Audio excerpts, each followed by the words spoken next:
Vamos mudar de assunto. A Polícia Científica divulgou o laudo sobre o desabamento de 13 sacadas do edifício Cristo Rei. Quem tem as informações ao vivo é Thaís Assis e é com ela que a gente conversa agora. Olá, Thaís, e boa tarde. Oi, Priscila. Boa tarde para você, boa tarde a todos que estão em casa. Eu vou conversar com o perito José Alberto, que vai trazer todos os detalhes desse laudo. Lembrando que a gente tem mais de 2 meses, após a queda dessas sacadas do edifício Cristo Rei.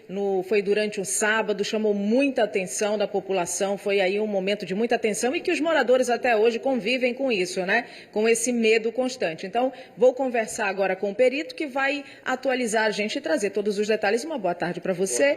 Bem-vindo ao JL1. Após esses mais de 2 meses, o que foi de fato concluído pelas equipes da Polícia Científica? Então, boa tarde a todos. A Polícia Científica do Estado, ela chegou à conclusão de que o desabamento das 13 sacadas de uma única vez do edifício Cristo Rei estão vinculadas a 2 fatores determinantes: as falhas do processo construtivo, os chamados vícios construtivos das sacadas, de todas as sacadas do edifício, tanto as que desabaram e também as sacadas remanescentes apresentam os mesmos vícios, e fator relacionado à falha de manutenção preventiva, uma vez que as sacadas elas já nasceram com algum tipo de patologia que levou a essa instabilidade das sacadas.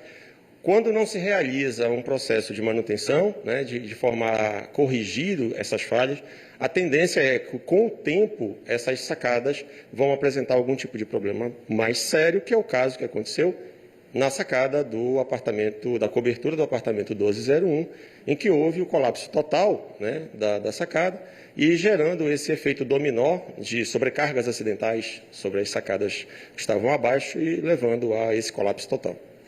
O Corpo de Bombeiros fez todo um trabalho de manutenção após a queda. Se cogitou a retirada das demais sacadas, isso a partir do laudo que foi repassado por vocês agora. Vai ser feito de forma urgente, a gente pode falar dessa forma? Então, o trabalho que foi feito pelo Corpo de Bombeiros Militar do Estado do Pará, ele foi feito inclusive de forma integrada com a Polícia Científica do Estado.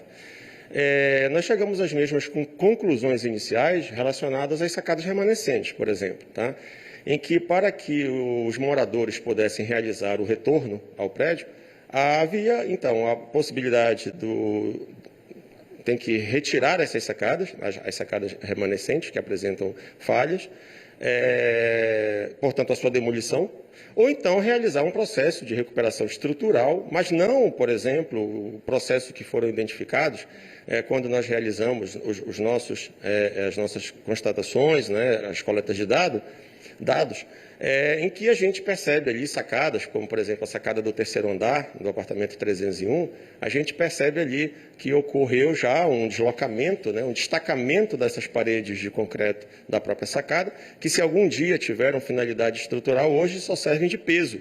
Então, elas são cargas a mais ali para uma configuração de uma sacada, em que a manutenção, devido à concepção estrutural ser praticamente relacionado à condição de exigências da armadura negativa, levou a isso ao colapso.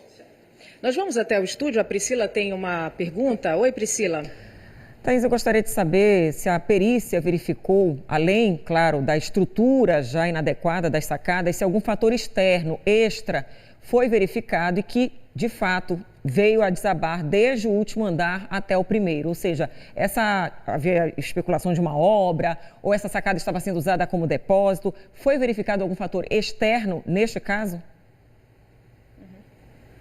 Então, no caso da sacada da cobertura do apartamento 1201, o que a gente identifica logo no início é que existia lá uma lona, no sentido de realizar uma impermeabilização de toda a área, inclusive atendendo também a sacada. Isso leva a crer que já estava se tentando, de alguma forma, precaver a continuidade daquele processo patológico da sacada, mas que não foi efetivo. Então, a gente verifica que, no momento que a gente chega lá no local, não havia vestígios de uma execução de obra naquele exato momento. Entretanto, quando nós fizemos a avaliação do apartamento de baixo, porque o apartamento 1201 é um duplex, então, embaixo a gente já identificou que havia vestígios, né?